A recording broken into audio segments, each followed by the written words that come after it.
எல்லாருக்கும் வணக்கங்க. Meal maker pepper gravy இது வந்து மட்டன் டேஸ்ட்டில் இருக்குங்க. மட்டன் எப்படி செய்வோமோ அதே மாதிரி நான் பண்ணியிருக்கேன். வெஜிடேரியன் சாப்பிட்றவங்களுக்கு இது ரொம்ப ரொம்ப ரொம்ப நல்லாயிருக்கும்.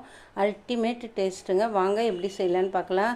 ஒரு 3 பட்டை, 2 லவங்கம், 2 ஏலக்காய், 1 ஸ்பூன் சோம்பு, 6 காஞ்ச மிளகா, 1 ஸ்பூன் தனியா, 1 ஸ்பூன் மிளகு, இது எல்லாமே தேவையானது. இது வந்து வறுத்து நம்ம பொடி பண்ண போகிறோம். ஃபஸ்ட்டு வறுத்துக்கங்க. 1/4 ஸ்பூன் சீரகம் சேர்த்துக்கங்க. சேர்த்து அப்படியே நல்லா வாசனை வர அளவுக்கு மீடியம் ஃப்ளேம் வச்சு வறுத்துக்கங்க.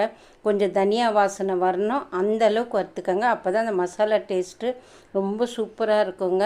இப்போ வந்து வறுத்து ஆற வச்சாச்சுங்க. அதுக்கப்புறம் மீல் மேக்கரை தண்ணியில் போட்டு நல்லா பிழிஞ்சு எடுத்து வச்சுக்கோங்க. அதுக்கப்புறம் வாணலில் போட்டு 1 ஸ்பூன் எண்ணெய் ஊற்றி நல்லா வந்து வதக்கி வச்சுருங்க. அந்த ஈரம் போகிறதுக்காக நான் வதக்கிறேன். நீங்கள் அப்படியே கூட வந்து செஞ்சுக்கோங்க, பரவாயில்ல. இது வந்து வெறும் கிரேவி இல்லாமல் நான் பண்ணுறேன். அதுக்காக நான் ஈரம் இல்லாமல் ஃபஸ்ட்டு நான் வறுத்து வச்சுக்கிட்டேன்.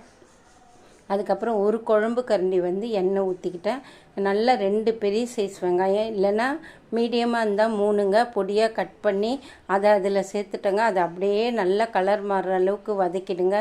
1/4 ஸ்பூன் மஞ்சள்தூள் போடுங்க. 2 தக்காளி பொடியாக கட் பண்ணி அதையும் சேர்த்துருங்க. நல்லா ஒரு 2 தொக்கு போல் இருக்கணும், அந்த அளவுக்கு வதக்கிக்கங்க. அதுக்கப்புறம் 1 ஸ்பூன் ஃபுல்லாக இஞ்சி பூண்டு பேஸ்ட்டு போட்டுக்கோங்க.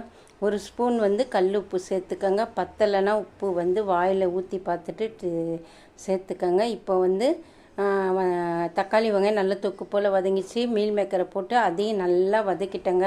அதுக்கப்புறம் வந்து இந்த பொடி அரைச்சேன் இல்லைங்களா, இந்த பொடி வறுத்தேன் இல்லைங்களா, அதை அரைச்சி அந்த மிக்ஸி ஜாரியை கழுவி அதை அந்த பொடியும் போட்டு அந்த மிக்ஸி ஜார் தண்ணியும் ஊற்றிடுங்க. போதும் தண்ணி, ஏன்னா வந்து இது தண்ணி இழுக்காது. இது வந்து ரொம்ப வேகணும்னு அவசியம் இல்லை. ஒரு 5 நிமிஷம் அப்படியே வேங்க, கரெக்டாக இருக்கும். உப்பு காரம் எல்லாம் செக் பண்ணிக்கோங்க. அதுக்கப்புறம் கருவேப்பிலை கொத்தமல்லியை பொடியாக கட் பண்ணி சேர்த்து இறக்குனா அவ்வளோ சூப்பராக இருக்குங்க. உடம்புக்கு ரொம்ப ரொம்ப நல்லது. குழந்தைங்களுக்கு கொடுத்து பழங்குங்க. குழந்தைங்களுக்குனா வந்து மிளகாய் ரொம்ப சேர்க்காதீங்க. லேசாக மிளகுத்தூள் மிளகாய் போட்டு செய்யுங்க. ட்ரை பண்ணி பாருங்கள். பிடிச்சிருந்தால் லைக் பண்ணுங்கள்.